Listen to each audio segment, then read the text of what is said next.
Okay.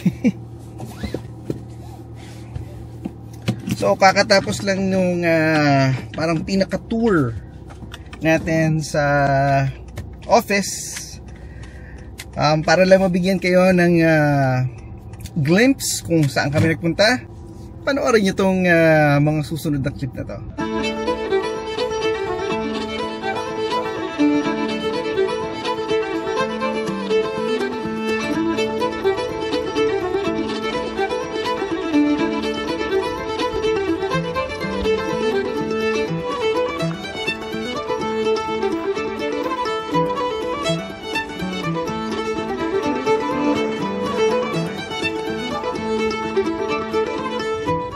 Yun. So yun yung mga pinuntahan natin during our city tour trip na initiated by our office. Anyway, para lang makwento ko kayo kung saan kami nagpunta.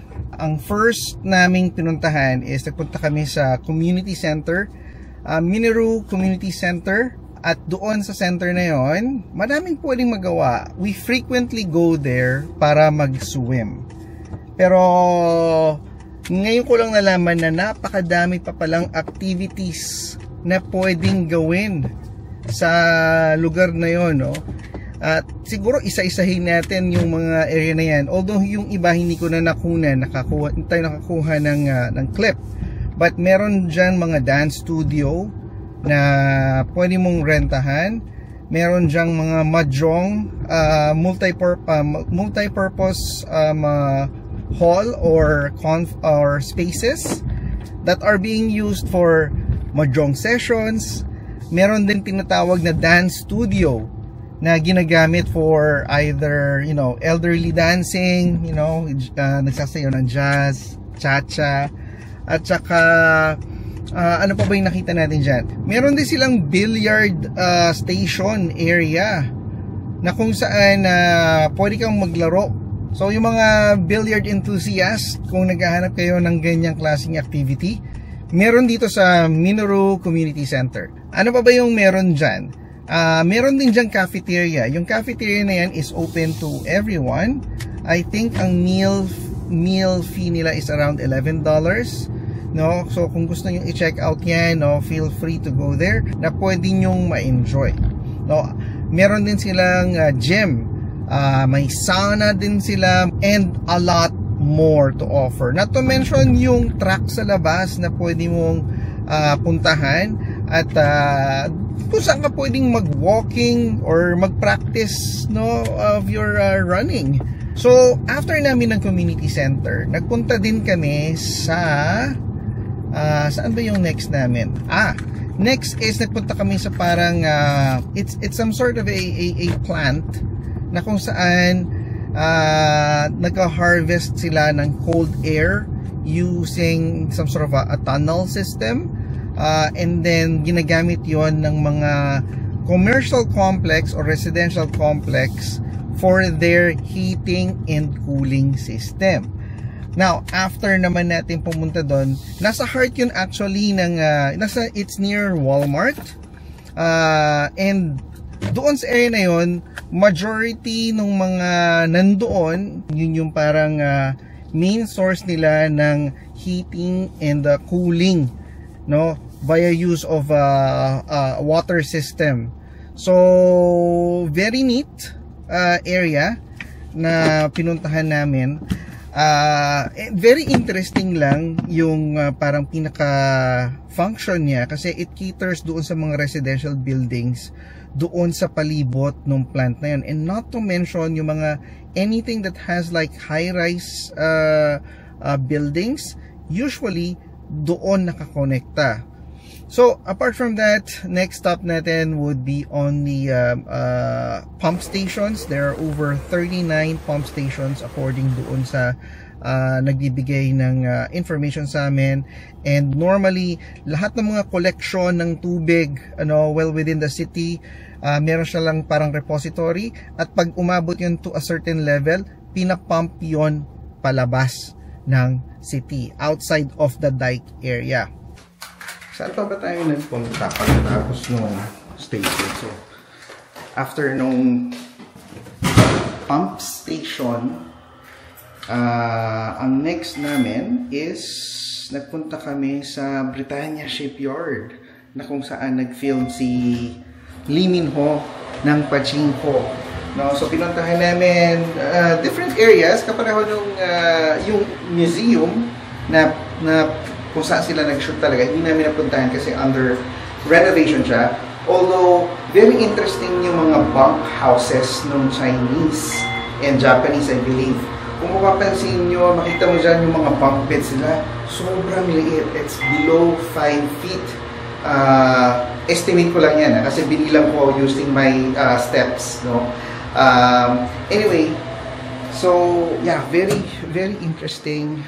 Gusto ko lang mapakita sa inyo yung mga pwedeng makita sa loob.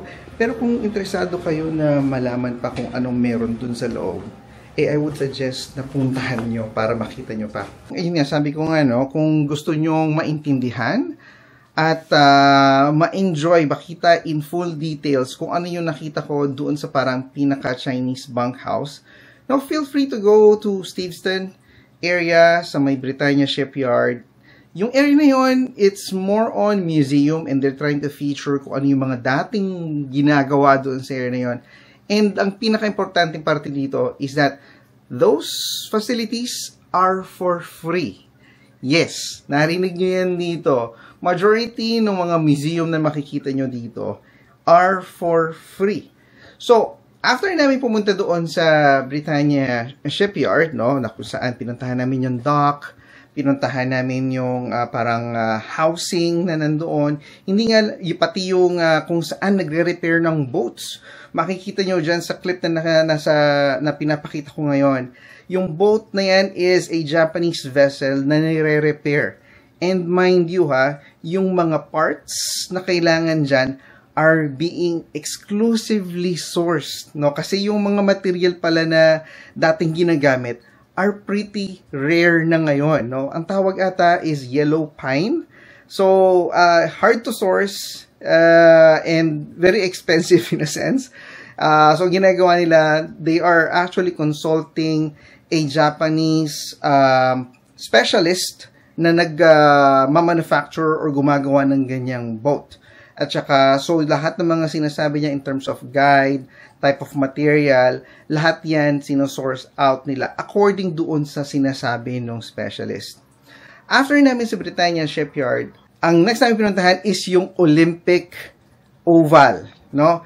Na kung saan dyan nag-host ng Olympics, was it 2010? Olympics for skating. At makikita nyo dito, no, there are a lot of sport facility na pwede nyo ma-enjoy dyan. Of course, for a fee. No, may bayad na yung entrance mo. May bayad din ang parking dito, So, may bayad yan. But a lot of people are going there because of, they have over how many? I think 6 basketball courts. Over 4 volleyball courts. They have they have multi-tracks, no? Meron silang indoor and outdoor. And may museum din sila sa loob. So, however, itong museum na nandito, medyo may bayad din siya kasi nga pag pumasok ka sa loob, meron silang entrance fee na tina-charge. Now, meron akong clip dito, meron din silang rock climbing station na pwede mong ma-enjoy. May rental nga lang, of course, yung gamit na gagamitin mo. And dyan sa screen, nandyan yung mga schedules na pwede mong ma-enjoy doon sa facility na yon. Now, hopefully nakapagbigay ito ng impormasyon sa inyo regarding kung ano yung mga minamanage nung office namin in terms of either museum, facilities sa inyo. And if ever man mapunta kayo dito sa Richmond, I would encourage you to check out these places, no? Kasi some of them, they are offering good rates in terms of what they offer in terms of activities na pwede mong ma-enjoy sa facility na yan. But iilan lang yan sa mga I think pwede mong ma-enjoy. There are a lot more. Meron din kaming tinatawag na yung curling area, no? Kung mahilig ka sa ganyang sport. Meron din tayong sa Minoru. Meron din tayo doon ice skating rink na pwede mo rin ma-enjoy. No? So, there's a lot of areas actually na pwede mo magawa yung mga ganyang klaseng activity. Actually, meron pa nga tayo doon sa may number 5 road. Meron tayong Silver City na tinatawag.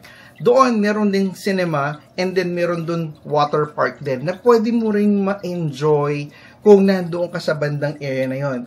Normally, kung galing kang Suri, Delta, pwede kang pumunta doon to enjoy their facilities in terms of swimming. No, meron sila doong wave pool, lalo na ngayong summer. No? So, hopefully, nakapagbigay ng impormasyon itong vlog na to sa inyo. And again, kung meron kayong katanungan, please feel free to comment down below. At again, kung hindi pa kayo subscriber ng ating munting channel, again, please click that subscribe button. At kung may natutunan kayo sa video na to, please hit that thumbs up para sa ganoon, push out pa yung ating video sa ibang mga potential manonood natin. So, again, maraming salamat at magkita-kita tayo ulit sa susunod na vlog. Paalam! How I love the city of mine. It never gets me down, city of mine.